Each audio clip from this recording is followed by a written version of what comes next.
So నా ప్రియమైన సహోదరి సహోదరులారా, మరొకసారి మీ అందరి ముందు ఇలా రావటము దేవుడిచ్చిన గొప్ప భాగ్యమని నేను తలంచుచున్నాను. ఎందుకంటే ఆ, ఎన్నో రోజులుగా మరి ఈ యొక్క సజీవ వాహిని ద్వారా యూత్ అలైఫ్ అనే ఈ ప్రోగ్రాం మరి ఎందరికో ఆశీర్వాదకరంగా, ఎందరికో మరి ఆ, వారి యొక్క స్థితిగతులను మార్చేటటువంటి గొప్ప ప్రోగ్రామ్ గా ఉన్నందుకు ఆ, దేవుడికి నేను కృతజ్ఞతలు చెల్లిస్తున్నాను.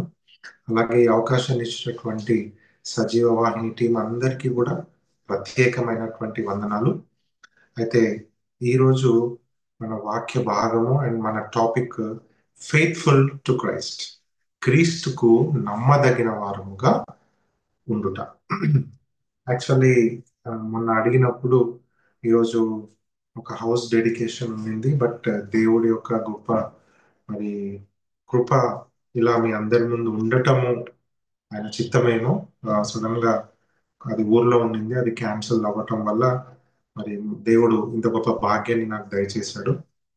ఆ, మరి మనం వాక్య భాగంలోనికి వెళ్దాము.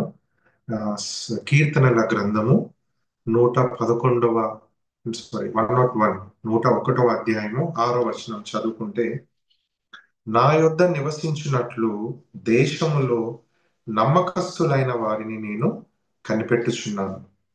నిర్దోష మార్గమందు నడుచువారు నాకు పరిచారకులగుదురు. అంతవరకు.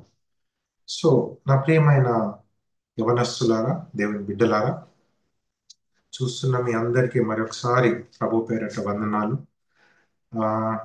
We are in the new year కదా, అంటే కొత్త సంవత్సరంలో ఉన్నాం. ఆల్మోస్ట్ 17 డేస్ మరి గడిచాయి. అయితే ఈ కొత్త సంవత్సరంలో మనం అందరము 31st నైట్ కావచ్చు, లేదా 1st జనవరి కావచ్చు, చాలా వరకు ప్రామిసెస్ కావచ్చు, లేకపోతే రెజల్యూషన్స్ కావచ్చు, ఎన్నో మార్పులు చేర్పులు జరగాలి నా జీవితంలో అని ఎన్నో విధాలుగా మనము ఆ, అనుకున్నాము. వాటిని అనుసరించాలి అని కూడా చాలా మంది మరి ప్రత్యేకమైనటువంటి ఒక స్థితిని ఏర్పరచుకున్నట్టుగా మనము ఆ, తెలుసుకుంటాం. అయితే ఈ ఇయర్ స్టార్టింగ్ లో నా ప్రియమైన దేవుని బిడ్డలారా, పరిశుద్ధాత్మ దేవుడు మనలందరినీ కూడా ఏది జ్ఞాపకం చేస్తున్నాడు అని అంటే, చూడండి, ఒక ఎసెన్షియల్ ట్రూత్ ని, చాలా అవసరమైనటువంటి ఒక సత్యాన్ని దేవుడు మనందరి జీవితంలో గుర్తు చేస్తున్నాడు. అది ఏంటి అంటే, గాడ్ ఈజ్ ఫెయిత్ఫుల్. దేవుడు నమ్మదగిన వాడు అని జ్ఞాపకం చేస్తూ ఉన్నాడు. ఆ, ఎటువంటి రిజర్వేషన్స్ లేకుండా, అంటే ఎలాంటి మినహాయింపులు లేకుండా మనము దేవుణ్ణి బేషరతుగా నమ్మాలి. ఎందుకంటే ఆయన సత్యాన్నే ప్రకటిస్తాడు, ఆయన సత్యాన్నే చెప్తాడు, ఆయన సత్య స్వరూపి. కాబట్టి మనము ఎటువంటి రిజర్వేషన్స్ లేకుండా మనం ఆయనను నమ్మాలి. అలాగే ఆయన ప్రేమ కూడా ఎలా ఉంటుందంటే, హిస్ లవ్ ఇస్ కాన్స్టెంట్. ఆయన ప్రేమ చాలా నిలకడగా ఉంటుంది. ఎటువంటి హెచ్చు తగ్గులు ఉండవు ఆయన ప్రేమలో. మనుషులము ఇంకా చాలా సార్లు మన ప్రేమ యూనో అప్ అండ్ డౌన్స్ ఉంటుంది మన ప్రేమలో దేవుని పట్ల. అలాగే మనము చూపించాలనుకున్నటువంటి వారి పట్ల కూడా మనము మన ప్రేమ అనేది ఎప్పుడు ఒకే రకంగా కాన్స్టెంట్ గా ఉండదు. మోసాలు చేస్తాము, అబద్ధాలు ఆడతాము, ఎన్నో వంచనలు ఎన్నో చేస్తూ ఉంటాం. ఎందుకంటే మన ప్రేమ అనేది కాన్స్టెంట్ గా ఉండదు. కానీ దేవుని ప్రేమ, he is his love is constant. ఆయన ప్రేమ ఎప్పుడు కూడా ఒకే రకంగా ఉంటుంది. ఎప్పుడు, in despite of our weaknesses, మన యొక్క బలహీనతలు ఉన్నప్పటికీ కూడా, మనలో ఎన్నో బలహీనతలు ఉంటాయి కదా, ఇంతకుముందు చెప్పుకున్నట్టు. ఆ, మనం ఇతరులను మోసం చేస్తాము, మన మనసులో కుతంత్రాలు పెట్టుకుంటాము, ద్వేషాలు పెట్టుకుంటాము, మళ్ళీ క్రైస్తవులని చెప్పుకుంటాము. కానీ కంప్లీట్ గా మనలో అన్ని రకాలైనటువంటి భూ సంబంధమైన అన్ని, అంటే నెగిటివ్ థింగ్స్ అన్ని కూడా మనము పెట్టుకుంటాం. అయినప్పటికీ కూడా, despite of our weaknesses, God is loving and his love is constant. ఆయన ప్రేమ కాన్స్టెంట్ గా ఉంటుంది. చూద్దామా? యెషయా గ్రంథం 54వ అధ్యాయము 10వ వచనం. యెషయా గ్రంథము 54వ అధ్యాయము మరి 10వ వచనంలో ఏమంటాడు? ఎవరైనా హెల్ప్ చేస్తారా?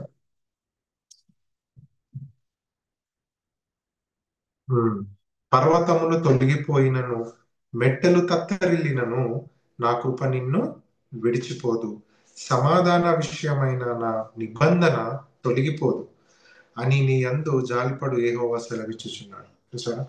నా నిబంధన, సమాధాన విషయమైన నా నిబంధన తొలగిపోదు. పర్వతములు తత్తరిల్లిన, మెట్టలు తొలగిపోయిన, పర్వతములు మరి తత్తరిల్లినా కూడా, ఎటువంటి పరిస్థితి వచ్చినా కూడా మై లవ్ ఈస్ కాన్స్టెంట్ అంటున్నాడు దేవుడు. అలాగే మన బలహీనతలు ఉన్నప్పటికీ కూడా తిమోతికి రాసిన 2వ పత్రికలో చూస్తాం మనము. 2వ అధ్యాయము మరి 13వ వచనంలో, మనము నమ్మదగని వారమైనను ఆయన నమ్మదగిన వాడుగా ఉన్నాడు, ఆయన తన స్వభావమునకు విరోధముగా ఏది చేయలేదు. చూసారా? మనము నమ్మదగని వారముగా ఉన్నామంట. దో వీఆర్ నాట్ ఫెయిత్ఫుల్, మనము నమ్మదగని వారముగా ఉన్నా కూడా ఆయన ఎలా ఉన్నాడంట? నమ్మదగిన వాడుగా ఉన్నాడంట. అందుకే చెప్పాను, మన వీక్నెసెస్ ఉన్నప్పటికీ ఆయన ప్రేమ కాన్స్టెంట్ గా ఉంది. అలాగే ఆయన ఏం చేస్తాడంటే, తన వాగ్దానాలు, ఆయన ఇచ్చినటువంటి వాగ్దానాలను ఆయన నెరవేరుస్తాడు. ఆయన ఇచ్చిన వాగ్దానాలను ఆయన ఎన్నటికీ మర్చిపోడు. ఆయన ఏమని వాగ్దానం చేశాడు అంటే, నిన్ను నన్ను తన కుమారుని యొక్క సహవాసంలోనికి తీసుకొని వస్తాను అని పిలిచాడు. మనల్ని తన కుమారుని యొక్క సహవాసంలోనికి ఆహ్వానించాడు, తీసుకొని వెళ్ళాడు. చూద్దామా అది కూడా? అది కొరింథీయులకు రాసిన మొదటి పత్రిక 1వ అధ్యాయము 19వ వచనం చూద్దాం. కొరింథీయులకు రాసిన మొదటి పత్రిక 1వ అధ్యాయము 9వ వచనం. సారీ, మన ప్రభు అయిన యేసు క్రీస్తు అను తన కుమారుని సహవాసమునకు మిమ్మును పిలిచిన దేవుడు నమ్మదగిన వాడు. ఇందులో పిలిచాడు. ఆయన వాగ్దానం ఏమని చేశాడంట? నిన్ను నన్ను ఆయన తన కుమారుని యొక్క సహవాసంలోనికి పిలిచాడు. ఆ దేవుడు నమ్మదగిన వాడు. సో ఆయన ఒక ప్రామిస్ చేశాడు, తన కుమారుని సహవాసంలోనికి నిన్ను నన్ను తీసుకెళ్తానని. తీసుకెళ్ళాడు. ఆయన వాగ్దానము నెరవేరుస్తాడు. ఎప్పటికీ కూడా ఆయన చేసిన ప్రామిస్ ఆయన నెరవేర్చకుండా ఉండడు. ఆయన అసత్యం పలకడు, ఆయన సత్యాన్నే పలుకుతాడు. ఆయన సత్య స్వరూపి. కాబట్టి నా ప్రియమైన దేవుని బిడ్డలరా, ఇంకా ఏం చేస్తాడంటే, ఆయన ఏదైతే వాగ్దానం చేశాడో అది నెరవేర్చడమే కాకుండా, ఆ వాగ్దానం ఏదైతే నిన్ను పిలిచాడో, తన కుమారుని యొక్క సావాసంలోనికి నిన్ను నన్ను పిలిచాడో, ఆ పిలుపు నువ్వు తీసుకున్న తర్వాత, లేకపోతే తీసుకోకున్నా కూడా, నువ్వు ఆ కుమారుని యొక్క స్వరూపంలోనికి రావటానికి, ఆ వాగ్దానం నీలో నెరవేరబడటానికి, నువ్వు అది విని దాన్ని తగ్గట్టుగా పని చేయటానికి, అలా ప్రవర్తించటానికి ఏదేది అవసరమో, ఎంతవరకు నీకు సహాయం చేయాలో అంతా సహాయం చేస్తాడంట. చూద్దాం. ఫిలిప్పీలకు రాసిన పత్రిక 1వ అధ్యాయం 6వ వచనం చదువుకుందాం. ఫిలిప్పీలకు రాసిన పత్రిక 1వ అధ్యాయం 6వ వచనం ఏమంటున్నాడు? నా బంధకముల యందును నేను సువార్త పక్షమున వాదించున్నట్టు యందును, దాన్ని స్థిరపరచుట యందును మీరందరూ ఈ కృపలో నాతో కూడా పాలివారై ఉన్నారు గనుక నేను మిమ్మును నా హృదయములో ఉంచుకొని ఉన్నాను. ఇందుచేత మిమ్మల్ని అందరినీ గూర్చి ఇలాగ భావించుటకు నాకు ధర్మమే.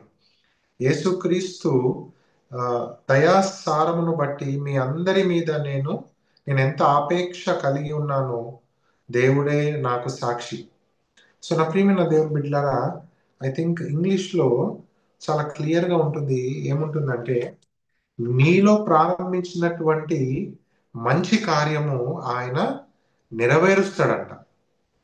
నీలో ఉంచినటువంటి మంచి కార్యాన్ని ఆయన నెరవేర్చడానికి ఎంతవరకైనా ఆయన సహాయం చేస్తాడంట. ఆ, ఏం మంచి కార్యం ఉంచాడు నీలో నాలో అంటే తన కుమారుని యొక్క ఆ, సహవాసంలోనికి నిన్ను నన్ను పిలిచాడు. This is the good work మనలో ఉంచాడు. చూడండి, ఇంత మంచి దేవుడు మన దేవుడు, ఇంత గొప్ప దేవుడు, ఇంతగా నమ్మదగినటువంటి వాడు. సో ఇంతవరకు మనం ఏం తెలుసుకున్నామంటే దేవుని గొప్పతనము, దేవుడు ఎంత నమ్మదగిన వాడో మనం తెలుసుకున్నాం. ఆయన వాగ్దానం చేస్తే నెరవేర్చేవాడని తెలుసుకున్నాం. ఆయన ప్రేమ కాన్స్టెంట్ గా ఉంటుంది డిస్పైట్ ఆఫ్ అవర్ వీక్నెసెస్ అని మనం తెలుసుకున్నాం కదా. ఇవన్నీ కూడా మనం తెలుసుకున్నాం. ఇప్పుడు మనం ఆయనకు ఎలా నమ్మదగిన వారముగా ఉండాలి అనేది మనం తెలుసుకుందాం. చూడండి, let us B faithful to Christ. క్రీస్తుకు మనము నమ్మదగిన వారముగా ఉండాలంటే ఏం చేయాలి? First of all, first and foremost ఏం చేయాలంటే దేవుడు మనకు మన పట్ల ఎన్నో కార్యాలు చేశాడు, ఎన్నో గొప్ప గొప్ప అద్భుతాలు చేశాడు, ఎన్నో మంచి కార్యాలు చేశాడు. వాటన్నిటినీ మనము ఎవ్రీడే, రెగ్యులర్ గా, తరచుగా ఏం చేయాలి? జ్ఞాపకం చేసుకోవాలి. ఇన్ ఆల్ సర్కమ్స్టాన్సెస్, ఎలాంటి పరిస్థితులలో కూడా మనం ఏం చేయాలంటే ఆయన చేసిన మంచి కార్యాలను మనము ఒక్కొక్కటిగా ఒక్కొక్కటిగా మనం కౌంట్ చేస్తూ ఉండాలి. అలా చేయటం వల్ల మనలో ఆయన పట్ల ఒక కృతజ్ఞత భావం అనేది ఏర్పడుతుంది. ఒక థ్యాంక్స్ చెప్పేటటువంటి హృదయం మనలో ఏర్పడుతుంది. అయితే మనం ఇలా క్రీస్తుకు నమ్మదగిన వారముగా ఉంటూ ఫస్ట్ గా మనం చేయాల్సినటువంటి విషయం తెలుసుకున్నాం కదా, ఆయన చేసిన మంచి కార్యాలను మనం జ్ఞాపకం చేసుకోవాలి అని. సెకండ్ గా మనం ఏం చేయాలంటే ఆయన ఉంచిన మాదిరిని మనం ఫాలో అవ్వాలి. ఓకే, మనం ఆయనకి ఎలా నమ్మదగిన వారంగా ఉంటామంట? First thing, by following his example. ఆయన మాదిరిని మనము వెంబడించటం ద్వారా. చూడండి నా ప్రియమైన దేవుని బిడ్డలారా, మనము క్రీస్తుకు నమ్మదగిన వారముగా ఉండాలి అని అంటే మనం చేయాల్సింది ఆయన బోధించిన బోధ, అలాగే ఆయన మాదిరిని మనం ఏం చేయాలి? ఫాలో చేయాలి, మనము వెంబడించాలి. సో ఆయన ఎలా అయితే చేశాడో మనం చాలా వింటుంటాం, వాక్యాలు ఎన్నో వింటుంటాం కదా. ఆయన ఏవేవి చేశాడో, ఎలా ప్రవర్తించాడో, ఎలా ఆయన ఈ లోకంలో జీవించాడో అలా మనము కూడా జీవించటానికి, అలా మనం ప్రవర్తించటానికి మనం ప్రయత్నం చేయాలి. అంతకంటే ఎక్కువగా ఇంకా బెటర్ గా మనం ఏమన్నా చేయగలుగుతామా అని మనం ఆలోచించాలి. నా ప్రియమైన యవనస్తులారా, నా ప్రియమైన దేవుని బిడ్డలారా, మనము we need to be faithful to Christ. మనం క్రీస్తుకు నమ్మదగిన వారముగా ఉండాలి. అలా ఉండాలంటే లెటస్ మన చెవులను ఆయన బోధకు మనం ఇవ్వాలి, మన మనసుని ఇవ్వాలి, మన హృదయాన్ని ఇవ్వాలి. హృదయాన్ని కంప్లీట్ గా ఆయన బోధతో నింపడానికి ప్రయత్నం చేయాలి. అలాగే ఆయన ఉంచినటువంటి ఎగ్జాంపుల్ ని మనము ఫాలో చేయాలి. చూడండి, రోమీలకు రాసిన పత్రిక 8వ అధ్యాయము 29వ వచనంలో ఏం చెప్తున్నాడో చూద్దాం ఒకసారి.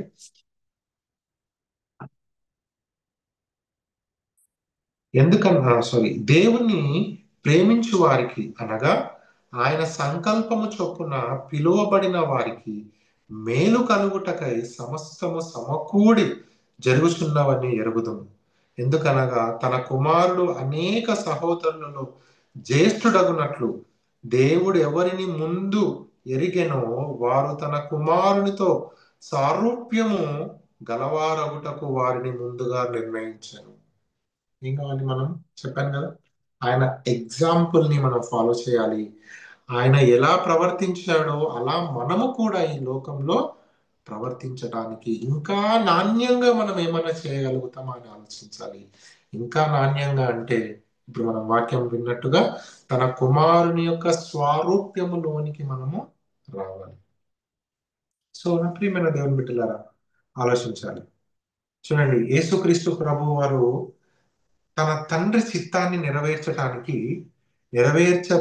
బడటానికి లేదంటే నెరవేర్చేటప్పుడు కూడా ఎక్కడ తన తన చుట్టూ జరిగేటటువంటి పరిణామాలను, తనకున్నటువంటి ఎన్వైరన్మెంట్ ని తీసుకొచ్చి తన తండ్రి చిత్తానికి మధ్యలో పెట్టలేదు. అంటే తన తండ్రి చిత్తం జరగకుండా ఉండటానికి తనకున్నటువంటి బలహీనతలు కావచ్చు, లేకపోతే తన చుట్టూ ఉండేటటువంటి బలహీనతలు కావచ్చు, ఆ, వాటన్నిటిని తీసుకొచ్చి ముందు పెట్టి, ఇదిగో ఇలాంటి పరిస్థితులు ఉన్నాయి కాబట్టి నేను నీ చిత్తాన్ని నెరవేర్చడానికి కొంచెం టైం పడుతుంది, కొద్దిగా నేను డిలే చేస్తాను, కొద్దిగా నాకు సమయం కావాలి, ఇలా ఎక్కడ చేయలేదు. మనం చేస్తాం చర్చ్కి వెళ్ళటానికి, దేవుని సువార్తను ప్రకటించడానికి, యవనస్థలముగా మరి ఆయనలాగా మనం ఈ లోకంలో ఉండటానికి, లేదంటే ఒక పౌరుషమైనటువంటి క్రైస్తవునిగా ఉండటానికి, కోడికలు అటెండ్ అవ్వటానికి, వీటన్నిటికీ కూడా విల్ సర్చ్ రీజన్స్, మనం కారణాలను వెతుకుతాం. ఆయన కానీ ఆయన మాత్రము తన తండ్రి చిత్తాన్ని నెరవేర్చడానికి ఎక్కడ ఎలాంటి పరిస్థితులను కూడా అడ్డుగా తీసుకొని రాలేదు మన యేసు ప్రభు, మన దేవుడు, మన ప్రభు. So those are all examples. మన ప్రియమైన దేవుని బిడ్డలారా, అవన్నీ కూడా ఎగ్జాంపుల్స్, అవన్నీ కూడా మాదిరి. వాటన్నిటిని మనం గమనించాలి. నా దేవుడు ఇలాంటి ఎగ్జాంపుల్ ని సెట్ చేశాడు, నేను అలాంటి ఎగ్జాంపుల్ ని సెట్ చేయాలి అని. ఎలాంటి ఇన్ఫ్లుయెన్స్ ఆయన ఆ, తన చుట్టూ ఉన్న పరిస్థితులను ఇన్ఫ్లుయెన్స్ తీసుకొచ్చి పెట్టలేదు.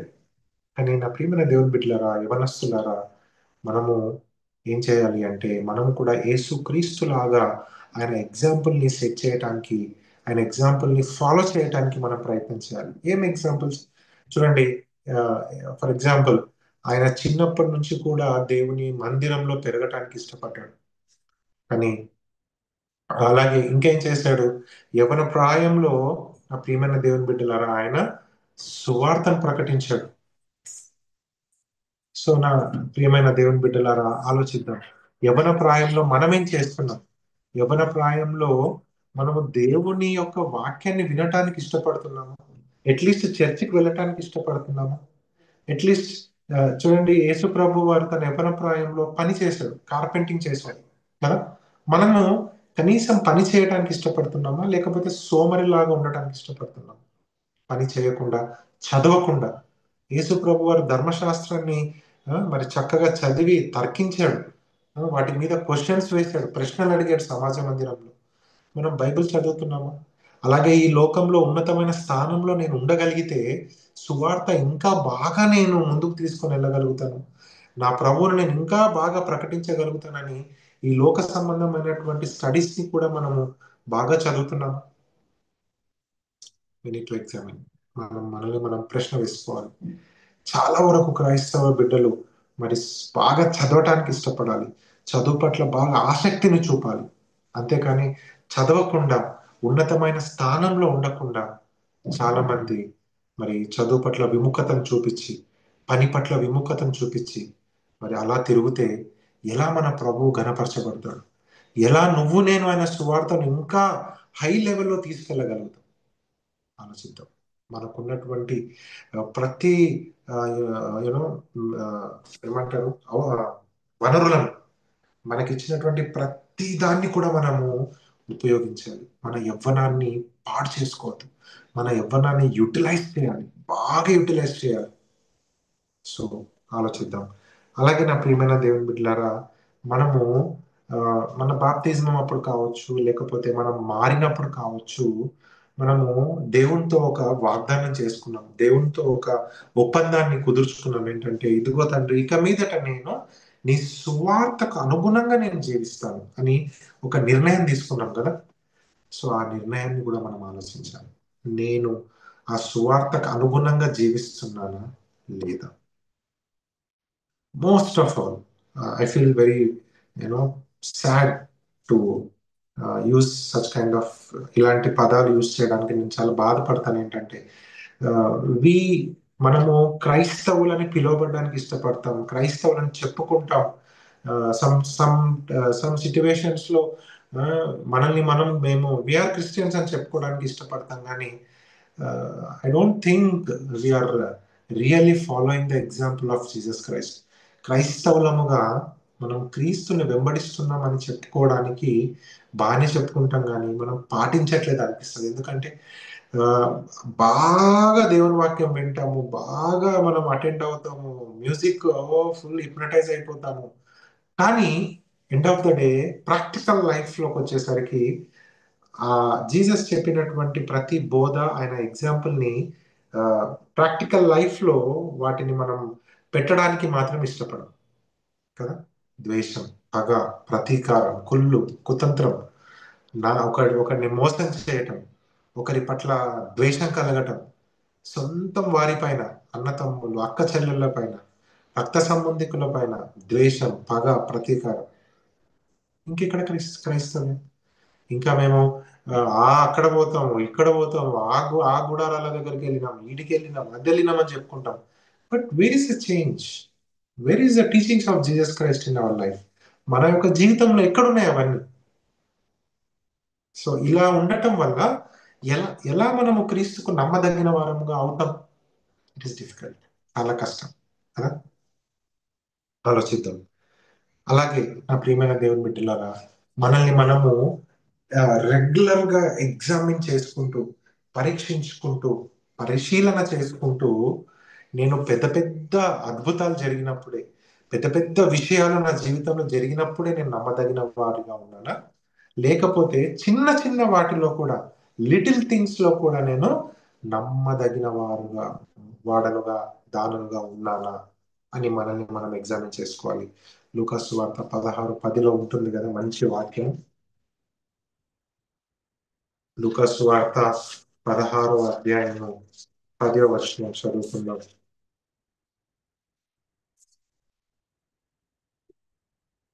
మిక్కిలి కొంచెములో నమ్మకముగా ఉండువాడు ఎక్కువలోను నమ్మకముగా ఉండునని, మిక్కిలి కొంచెములో అన్యాయముగా ఉండువాడు ఎక్కువలోను అన్యాయముగా ఉండును. See how beautiful! ఎంత చక్కటి మాట ఈరోజు దేవుడు మనతో మాట్లాడుతున్నాడు. మిక్కిలి కొంచెములో ఎలా ఉండాలంట? మనము నమ్మకముగా ఉండాలంట, మిక్కిలి కొంచెం. అప్పుడు పెద్ద వాటిలో కూడా మనము మరి నమ్మకముగా ఉంటాము. మిక్కిలి కొంచెంలోనే అన్యాయంగా ఉంటే ఇంకా ఏంటి మన పరిస్థితి కదా. So let us examine ourselves. క్రైస్తవులము, క్రీస్తును వెంబడించే వారము అని మనం చెప్పుకున్నప్పుడు మన హృదయము క్లీన్ గా ఉండాలి. మన హృదయము బ్లాక్ అంటే కంప్లీట్ గా యూనో చీకటి నిండకూడదు. చీకటి నింపుకొని నేను క్రైస్తవుని చెప్పుకొని, నేను పాస్టర్ అని చెప్పుకొని, నేను పలానా పలానా అని చెప్పుకొని మన యొక్క ప్రవర్తన మాత్రము నమ్మదగిన వారముగా లేకపోతే వేస్ట్. థర్డ్, ఏం చేయాలంటే by being constant in love. ఆయన ప్రేమలో ఎలా ఉండాలి?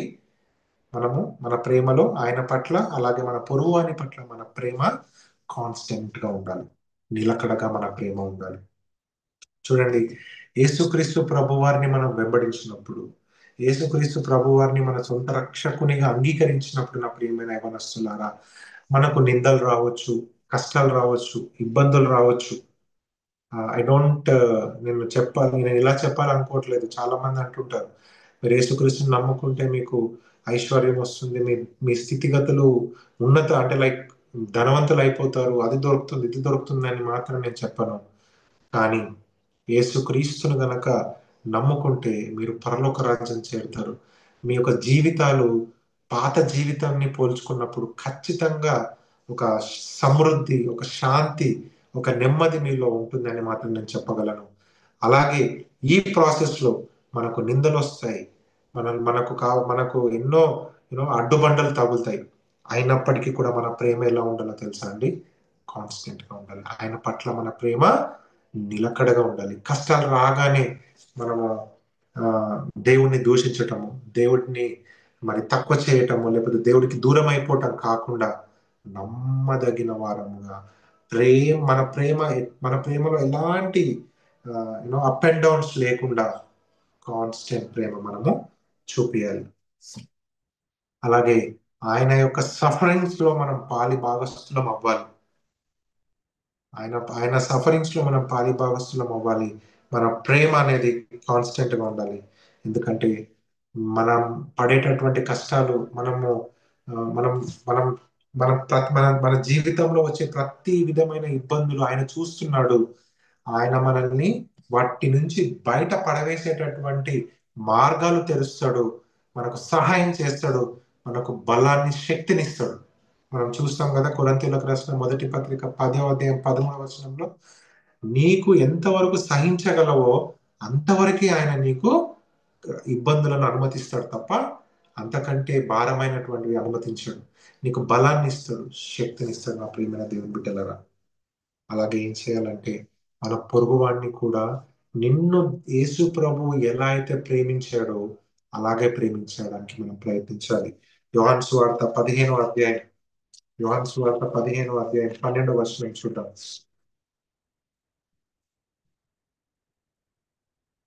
నేను మిమ్మును ప్రేమించిన ప్రకారము మ్, మీరొకరినొకడు ప్రేమించవలననే అనుటే నా ఆజ్ఞ.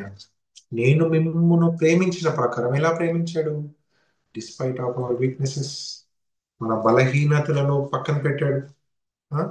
మనము ఏ పరిస్థితిలో ఉన్నామో అలా అవన్నిటిని ఆయన తెలుసుకొని కూడా జస్ట్ హీ యాక్సెప్టెడ్ కదా, అలా నిన్ను యాక్సెప్ట్ చేశాడు, అలాగే నిన్ను ప్రేమించాడు. అలా మన పొరుగు వాడిని కూడా ప్రేమించాలి. వాడి వీక్నెసెస్, వారి యొక్క వాటిని చూసి మనము యూనో ప్రేమించకుండా, దగ్గరికి రాకుండా, దగ్గర దగ్గరగా మనం ఉండకుండా దూరం అవ్వటం అనేది ఇట్ ఈస్ డిస్గ్రేస్ఫుల్ కదా, అది కరెక్ట్ కాదు. ఇంకా మనం క్రైస్తవులమని చెప్పుకొని కూడా వేస్ట్. చాలా మంది అదే చేస్తారు, ప్రేమగా ఉన్నట్టే నటిస్తారు. ఇమ్మీడియట్ గా వారి యొక్క స్వభావం బయటపడిపోతుంది కొన్ని రోజుల్లోనే. చిన్నపాటివి ఏవైనా డిస్టర్బెన్సెస్ జరిగినా, ఏవైనా మంచి చేయాలని చూసినా కూడా కొన్నిసార్లు మనకు ఒక పద్యం ఉంది కదా, ఆ పద్యం అంటారా లేకపోతే సంథింగ్, ఒక నానుడియో సమ్ స్టేట్మెంట్, చెడపకురా చెడేవు అని. అది మనందరికి బాగా తెలుసు. సో కానీ నేను అనుకుంటాను మంచి చేయకురా చెడేవు అనుకుంటాను. ఎందుకంటే కొన్నిసార్లు మంచి చేసినా కూడా మరి మన క్రైస్తవులే దాన్ని దాన్ని ఇంకొక రకంగా తీసుకొని ఇంకొక వేరే వేరే విధాలుగా ఆలోచించి ప్రేమ చూపించకుండా దూరం అవ్వటం మనం చూస్తాం. ఇంకా ఏంటి క్రైస్తవులను చెప్పుకోవడం ఎందుకు, ప్రార్థన చేయటం ఎందుకు, ఇంకా వాక్యాలు చెప్పటం ఎందుకు? కనీసం ఆ, అలా చేసినప్పుడు మనకు గుర్తు రావాలంటివి. ఇది చాలా బాధాకరం కదా అలాంటి పరిస్థితులు. సో నా ప్రియమైన దేవుని బిడ్డలారా, మనము దేవుడు ఎలా అయితే మనల్ని ప్రేమించాడో అలాగే మన పొరుగు వాడిని మనం ప్రేమించాలి. అంతేకాకుండా ఇతరుల ఫాల్ట్స్, ఇతరుల యొక్క ఆ, తప్పులు, లేకపోతే డిఫరెన్సెస్, భిన్న అభిప్రాయాలు, భేదాలు, వాటన్నిటిని మనం తీసుకొని మనం డిస్కరేజ్ అవ్వద్దు, మనల్ని మనం నిరుత్సాహపరచుకోవద్దు. వాటన్నిటిని చూసి అయ్యో ఏంటి అని మనల్ని మనం డిస్కరేజ్ చేసుకుంటే మనం మన ప్రేమలో నిలకడగా ఉండలేం. నాలుగవదిగా నా ప్రియమైన దేవుని బిడ్డలారా, ఆయనను మనము ఫెయిత్ఫుల్ గా సర్వింగ్ చేయాలి. బై సర్వింగ్ హిమ్ ఫెయిత్ఫుల్లీ, నమ్మకముగా మనం ఆయనను సేవించాలి, సేవ చేయాలి, పరిచారం చేయాలి.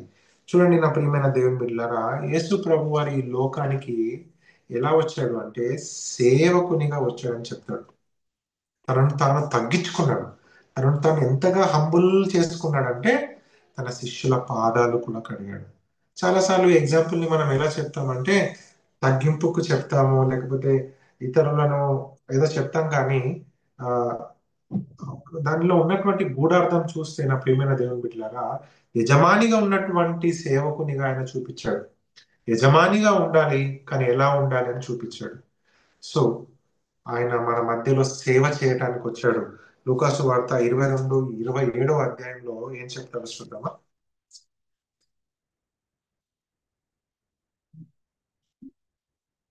22-27లో గొప్పవాడెవడు, భోజన పంక్తిని కూర్చుండువాడా, పరిచర్య చేయువాడా?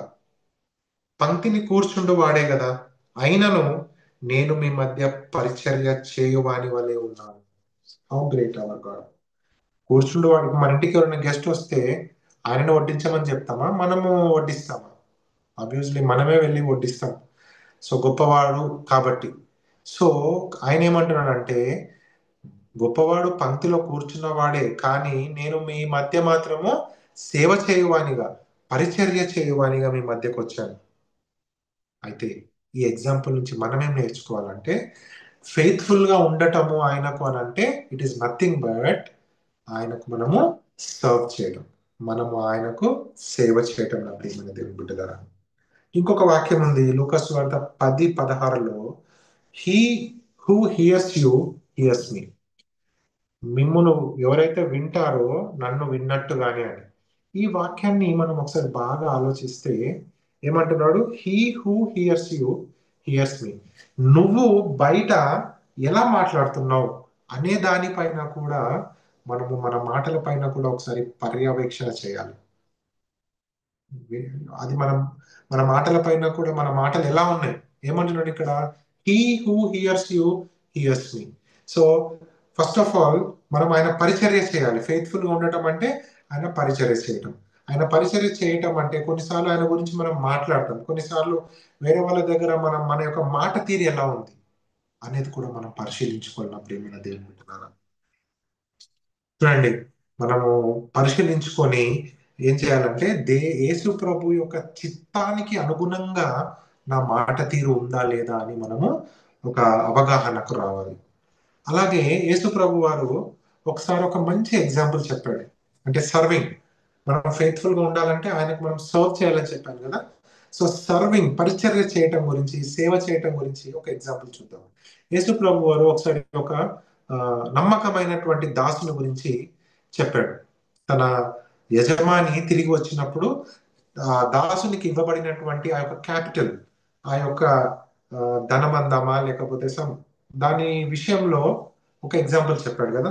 మత్తయి సువార్త 25, 14, 30 వరకు కూడా చూస్తే పర్యటనకు వెళ్ళినటువంటి యజమాని ఏం చేశాడంటే ఒకనికి 5 తలాంతులు, ఒకనికి 2, ఇంకొకనికి 1. సో ఇలా ఇచ్చిన తర్వాత ఏం చేశాడు? 5 ఇవ్వబడినటువంటి వాడు వాటిని 10 చేశాడు. ఇది మనందరికి తెలుసు. 2 ఇవ్వబడినటువంటి ఏం 4 అడగలే. చేశాడు. అలాగే 1 ఇవ్వబడినటువంటి వారు ఏం చేశాడు? వాడు వాటిని గుంత తవ్వి ఆ ఇచ్చినటువంటి దాన్ని దాచిపెట్టి తిరిగి యజమాని వచ్చిన తర్వాత వాడు చూడండి, అంటే యజమానిని గురించి వాడు ఎలాంటి తప్పుడు ఆలోచనలు కలిగి ఉన్నాడు. ఏమన్నాడు? ఓకే, నీకు ఇచ్చినటువంటిది ఏం చేసినావు నువ్వు అని అన్నప్పుడు, నువ్వు విత్తని చోట కోయివాడు, విత్తని చోట కోయవాడు నువ్వు, నువ్వు చల్లని చోట ఏరుకొనివాడు. కాబట్టి నేను ఏం చేశానంటే నువ్వు ఇచ్చినటువంటి ఒక్కటిని తీసుకెళ్లి దాచిపెట్టినా అంటాడు. మనం కూడా ఇలాగే చేస్తాం కదా చాలా సార్లు.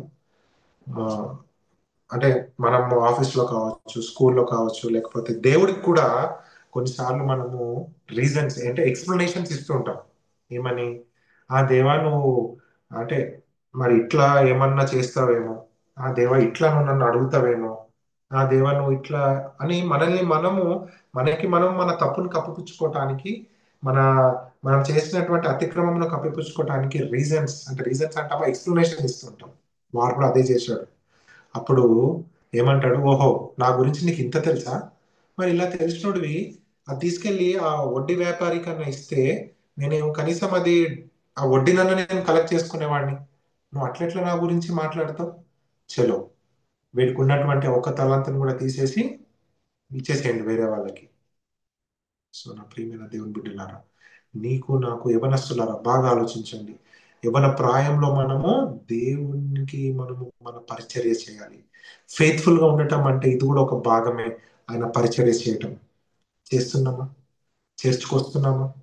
చర్చిలో మనము ఫెయిత్ఫుల్ గా ఉంటున్నామా? చర్చిలో పరిచర్య చేస్తున్నామా? లేకపోతే ఇంట్లో కూర్చుంటున్నామా? ఇంట్లో ఉంటూ ఆ, వివిధ రకాలైనటువంటి ఎక్స్ప్లెనేషన్స్ నీ దగ్గర ఉన్నాయి. You have all the explanations.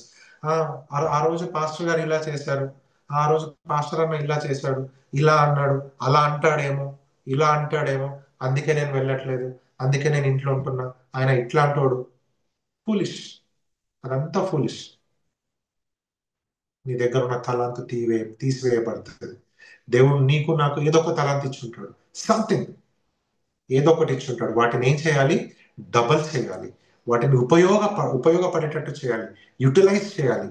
అట్లా కాకుండా ఆ ఒక తలాంతు ఇచ్చిన వాడు ఎలా అయితే చెప్పాడో అలా గనక మనం చేస్తే నా ప్రియమైన దేవుని బిడ్డలారా, మనం నమ్మదగిన వారంగా ఉండడానికి అనర్హులం. సో డిస్క్వాలిఫై చేస్తాడు దేవుడు. జాగ్రత్త. సో మన టాస్క్ ఏంటంటే మన మన ఆత్మ చెప్పేటటువంటి బోధ ప్రేరేపణను ఏం చేయాలంటే పనిలో పెట్టాలి, వాటిని ప్రాక్టీస్ లో పెట్టాలి. ఎటువంటి సీజింగ్ లేకుండా, ఎలాంటి నీళ్ళు అంటే ఆపకుండా నిర్విరామముగా మనము ఏం చేయాలి, వాటిని పనిలో పెట్టాలి. ఎప్పటి వరకు పెట్టాలి? ఆ యజమాని వచ్చే వరకు. వచ్చిన తర్వాత ఎలా అయితే వారిని అడిగాడో, మన ప్రభు మన రక్షకుడు తిరిగి వస్తాడు. తిరిగి వచ్చే వరకు కూడా మనం ఏం చేయాలంటే మన యొక్క తలాంతులను మనము ప్రాక్టీస్ లోన పెట్టాలి నా ప్రియమైన దేవుని బిడ్డలారా. అలాగే చివరిగా, బై కీపింగ్ అవర్ ప్రామిసెస్. మనము చాలా ప్రామిసెస్ చేస్తుంటాం, ఎన్నో వాగ్దానాలు చేస్తుంటాం. ఫస్ట్ అండ్ ఫార్మోస్ట్, బాప్తిజం అప్పుడు మనము ఒక వాగ్దానం చేశాం. ఏమని? యేసు ప్రభు వారు ఎలా అయితే మానవాళి యొక్క పాపములన్నీ కూడా తన మీద మోసుకొని శిలువ పైన నీ కొరకు నా కొరకు ఆయన చంపబడ్డాడు. మరణ మరణం ఆయన కొని తెచ్చుకున్నాడు. ఎందుకు? నీ కొరకు నా కొరకు ఆయన కొని తెచ్చుకున్నాడు ఆయన. మనం కూడా ఏమని ప్రామిస్ చేశామంటే, నా సిలువను ఈ లోకంలో మోస్తూ పాపముకు చనిపోబడి చనిపోబడి పాపముకు వ్యతిరేకంగా నేను జీవిస్తాను అని మనము బాప్తిజం అప్పుడు ప్రామిస్ చేశాం. ఆ ప్రామిస్ ను ఒకసారి జ్ఞాపకం చేసుకోండి నా ప్రియమైన దేవుని బిడ్డ. స్టిల్ ఈ రోజుకి కూడా నేను ఏదైతే ఆ రోజు ఒక డిటర్మినేషన్ తీసుకున్నానో, ఒక నిర్ధారణ తీసుకున్నానో దేవునితో, అది ఎక్కడుంది, ఏమైంది, ఎలా ఉంది, ఎంతవరకు నేను ఆ యొక్క వాగ్దానానికి మరి ఇన్లైన్ గా ఉన్నాను అని మనం జ్ఞాపకం చేసుకోవాలి నా ప్రియమైన దేవుని బిడ్డలారా. అలాగే ఇంకా ఇంకా చాలా మంది ఆ, మనం చూస్తూ ఉంటాం, పేరెంట్స్ కూడా ఏం చేయాలంటే పిల్లలను మరి పుట్టినప్పుడు పుట్టక ముందు దేవా నీ కొరకు పెంచుతున్నాను, ఇంకా చాలా విధాలైనటువంటి వాగ్దానాలు మనం చేస్తూ ఉంటారు. అవి కూడా ఎంతవరకు మనం పెంచుతున్నాం, ఎంతవరకు వారి హృదయంలో యేసుక్రీస్తు ప్రభు వారి ప్రేమను నాటుకున్నాం, యేసు గురించి చెప్తున్నాం అనేది పేరెంట్స్ కూడా ఆలోచించాలి. అలాగే యంగ్ కపుల్స్ ఎవరైతే యవ్వన ప్రాయంలో మరి మ్యారేజెస్ చేసుకున్నారు నా ప్రియమైన దేవుని బిడ్డలారా, యవనస్తులైనటువంటి మరి కపుల్స్, మీరు మ్యారేజ్ లో కూడా వాగ్దానం చేశారు కదా, దేవుని సమక్షంలో, సంఘం సమక్షంలో వాగ్దానం చేశాం. ఆ వాగ్దానము ఒక మంచి కుటుంబం ఏర్పడటానికి, ఒక మంచి కుటుంబం అనే ఇల్లు కట్టబడటానికి ఎంతవరకు తోడ్పడుతుంది, ఎంతవరకు నేను ఫెయిత్ఫుల్ గా ఉన్నాను ఆ ప్రామిసెస్ అన్నిటిని నేను నెరవేర్చటానికి అని మనం పరీక్షించుకోవాలి. సో చివరిగా నా ప్రియమైన దేవుని బిడ్డలారా, లెట్ us faithful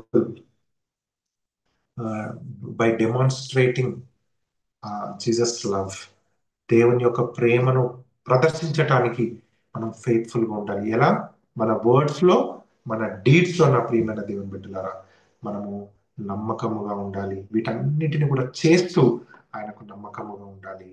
దేవుడి వాక్యాన్ని, ఈ యొక్క మాటలను మీ అందరి జీవితాలలో ఫలింప చేయాలని, ఈ సంవత్సరం అంతట్లో కూడా మనము ఒక మంచి దాసునిగా, నమ్మకస్తుడైన దాసునిగా ఆయనకు పరిచర్య చేయాలని, మన ప్రేమ ఆయన పట్ల, మన పొరుగు వారి పట్ల నిలకడగా ఉండాలని, అలాగే ఆయన ఎగ్జాంపుల్స్ ని, ఆయన టీచింగ్స్ ని మనము తూచా తప్పకుండా పాటించటంలో ప్రయత్నం చేయటానికి, అలాగే మనం చేసిన ప్రామిసెస్ ని అన్నిటిని కూడా నెరవేర్చడానికి మనము ఫెయిత్ఫుల్ గా ఉండటానికి ప్రయత్నం చేద్దాం. దేవుడు దీవించును గాక. ఆమేన్. రండి అందరం కలిసి ప్రార్థన చేసుకుందాం. సర్వశక్తిమంతుడా, గొప్ప దేవ, మహోన్నతుడా, మా ప్రియ పరలోకపు తండ్రి, నీ పాదాలకు వందనాలు. ఇంతవరకు ప్రభా మరి కాంక్వరర్స్ అనే ఈ ప్రోగ్రాం ద్వారా తండ్రి మీరందరు ప్రభా మా అందరితో మీరు మాట్లాడారు ప్రభా. తండ్రి మీకు వందనాలు. మాకు కావలసినటువంటి దిశ నిర్దేశనాలు మీరు మాకు దయచేశారు. మాకు కావలసిన డైరెక్షన్స్ ని మీరు ఇచ్చారు ప్రభా. ఏ ఒక్క మాటను కూడా ఒక చెవిన విని ఇంకొక చెవిన వదిలిపెట్టకుండా ప్రతి మాటను ప్రభా ఈ రోజు మేము ఒక్కొక్క మాట కూడా ప్రభా మేము వాటిని విన్నాం కాబట్టి నిర్ణయం తీసుకొని పాటించి ప్రభా ఇదిగో మీ కుమారుని యొక్క స్వరూపంలోనికి మేము రావటానికి కృప చూపించండి. ఫెయిత్ఫుల్ గా ఉండటానికి, నమ్మదగిన వారంగా ఉండటానికి మాకు సహాయం చేయండి. అలాగే ప్రభా మరి ఆన్లైన్ లో చూస్తున్నటువంటి వారిని, జూమ్ లో అటెండ్ అయినటువంటి వారిని, ప్రతి ఒక్కరిని కూడా పేరు పేరున దీవించండి. వారి స్టడీస్ ని, వారి యొక్క ఉద్యోగాలు, వారి పనులను, ప్రభా వారి వర్క్స్ ని అన్నిటిని దీవించండి. వారి పనుల దగ్గర ప్రభా మంచి వాతావరణాన్ని కలుగచేయండి. పై అధికారులలో ప్రభా చక్కటి మనసును గెలుచుకోవడానికి కృప చూపించండి. అలాగే చదువుల పట్ల మంచి ఆసక్తిని కనపరచడానికి మంచిగా చదువుకొని ప్రభా ఈ లోకంలో ఉన్నతమైన స్థానాలలో ఉండటానికి కృప చూపించండి. తండ్రి, ప్రతి ఒక్కరికి కూడా మంచి ఆరోగ్యాలను దయచేయండి ప్రభా.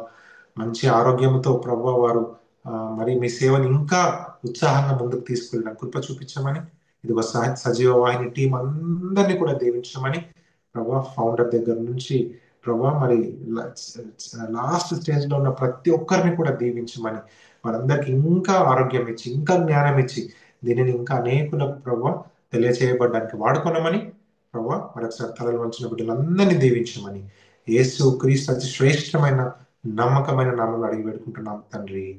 ఆమేన్. మన ప్రభు అయిన యేసు క్రీస్తు కృప, దేవుని ప్రేమ, పరిశుద్ధాత్మ సహవాసము మీ అందరికి తోడై ఉండును గాక. ఆమేన్. Thank you so much.